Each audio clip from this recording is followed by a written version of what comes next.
शेतकरी मित्रांनो नमस्कार. शेतकरी मित्रांनो, आजच्या या व्हिडिओमध्ये तुमचं सहर्ष स्वागत आहे. आज आपण गहू पिवळा पडण्याचे कारणं नेमके काय आहेत तर ते आजच्या या व्हिडिओमध्ये जाणून घेणार आहोत. तत्पूर्वी तुम्ही आपल्या चॅनलवरती नवीन असाल तर आपल्या चॅनलला सबस्क्राईब करा, जेणेकरून आपल्याला असेच नवनवीन शेतीविषयक माहिती त्या ठिकाणी सर्वात अगोदर बघायला भेटेल. तर मित्रांनो, गहू पिवळा पडण्याची कारणं म्हणजे गहू पिवळा हे 4 कारणांना पडू शकतो. त्याच्यामधलं पहिलं कारण म्हणजे असं अन्नद्रव्याची कमतरता.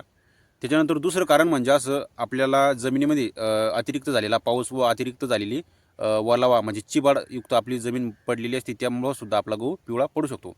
तिसरं कारण म्हणजे असं की आपण तणनाशकचा वापर करतो, तणनाशकच्या वापरामुळं सुद्धा आपला गहू त्या ठिकाणी पिवळा पडू शकतो.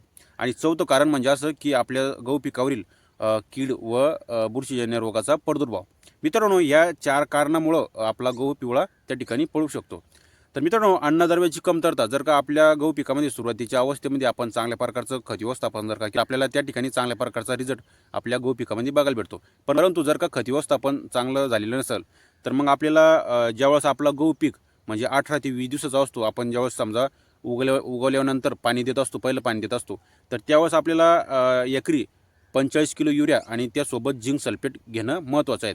जर का आपण 45 किलो युरिया आणि झिंक सल्फेट घेतलं तर आपल्याला नंतरची जी गहू पिवळं पडण्याची जी समस्या आहे ती भासणार नाही आणि आपल्या गहू पिकामध्ये चांगल्याच प्रकारचा फुटवा व आपला गहू पीक चांगल्या प्रकारची काळोखीवर 100% त्या ठिकाणी येत असतो. तर आपल्याला सुरुवातीच्या अवस्थेमध्ये म्हणजे 18 ते 20 दिवसाच्या दरम्यानमध्ये आपल्याला पहिलं पाणी देतो, तर त्या पहिल्या पाण्यासोबत आपल्याला झिंक सल्फेट आणि 45 किलो युरिया हे आपल्याला पाणी द्यायच्या अगोदर शेतामध्ये फेकून द्यायचं आहे, नंतर त्याच्यावर पाणी द्यायचं आहे. तर अशा पद्धतीनं आपण त्या ठिकाणी पहिलं खत व्यवस्थापन करू शकतो, तर जेणेकरून आपल्याला गहू पिकामध्ये पिवळी व्हायची समस्या दिसणार नाही.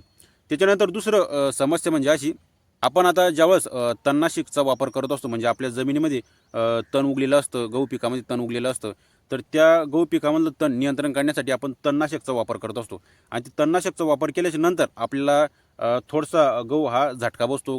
झटका बसल्यामुळं आपला गहू पीक हे थोडंसं पिवळं होतं आणि पिवळं झाल्याच्या नंतर मग आपण त्या ठिकाणी एक फवारणी घ्यायची आहे. तर फवारणीमध्ये आपण जिब्रेलिक ॲसिड असणारं आपण त्या ठिकाणी सुमोटोमो केमिकल या कंपनीचं होशू घेऊ शकतो किंवा आपण बायोविटा घेऊ शकतो. अशा पद्धतीने आपल्याला एक टॉनिक घ्यायचं आहे, जेणेकरून आपल्या पिकाचं जो ताण आहे, जे ट्रेस आहेत ते निघून जाईल आणि आपल्याला चांगल्या प्रकारचा त्या ठिकाणी काळोखी बघायला भेटेल. किंवा मग तुम्ही ऑक्साईड फॉर्ममधलं झिंकसुद्धा त्या ठिकाणी फवारू शकता. आणि तणनाशक फवारल्याच्या नंतर आपल्याला ही 4-5 दिवसांना फवारणी घ्यायची आहे. तर मित्रांनो, अशा पद्धतीने आपल्याला तणनाशकचा ट्रेस काढण्यासाठी एक फवारणी घ्यायची आहे. तर त्या फवारणीमध्ये आपल्याला विशेष म्हणजे एक तर बायोविटा घ्यायचा आहे किंवा सुमोटोमो केमिकल या कंपनीचं होशी घ्यायचं आहे किंवा हे दोन्ही नाही भेटले तर तुम्हाला झिंक हे ऑक्साईड फॉर्ममधलं त्या ठिकाणी घ्यायचं आहे. तर एकंदरीत तुम्ही बाकी इतर कीटकनाशकासोबत हे टॉनिक किंवा झिंक त्या ठिकाणी फवारू शकता.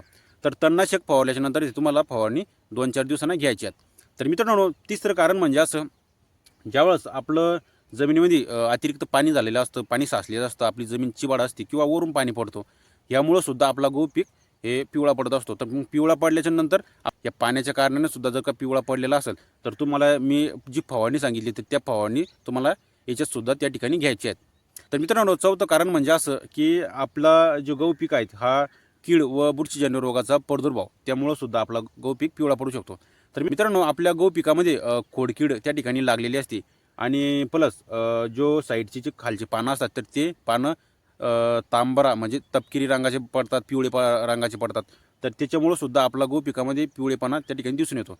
तर मित्रांनो, खोडकीड आणि तांबेरा हे बुरशी कव्हर करण्यासाठी, हे कीड कव्हर करण्यासाठी आपण सॅनवेक्स हे सुमोटोमो केमिकल या कंपनीचं सॅनवेक्स घेऊ शकतो, जेणेकरून तर मित्रांनो, खोडकीड नियंत्रण करण्यासाठी आपल्याला सुमोटोमो केमिकल या कंपनीचं सॅनवेक्स त्या ठिकाणी घ्यायचं आहे. यांना चांगल्याच प्रकारचं खोडकीड त्या ठिकाणी नियंत्रण होते.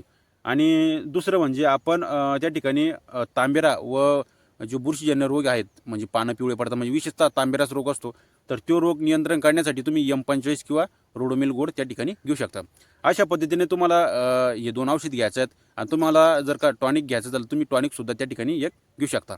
तर मित्रांनो, आपण आपल्या गहू पीक पिवळा पडण्याचे जे कारण आहेत ते कारणसुद्धा बघितले आणि त्याच्यावर काय उपाय करायचे आहेत हे सुद्धा आपण थोडक्यामध्ये बघितलं.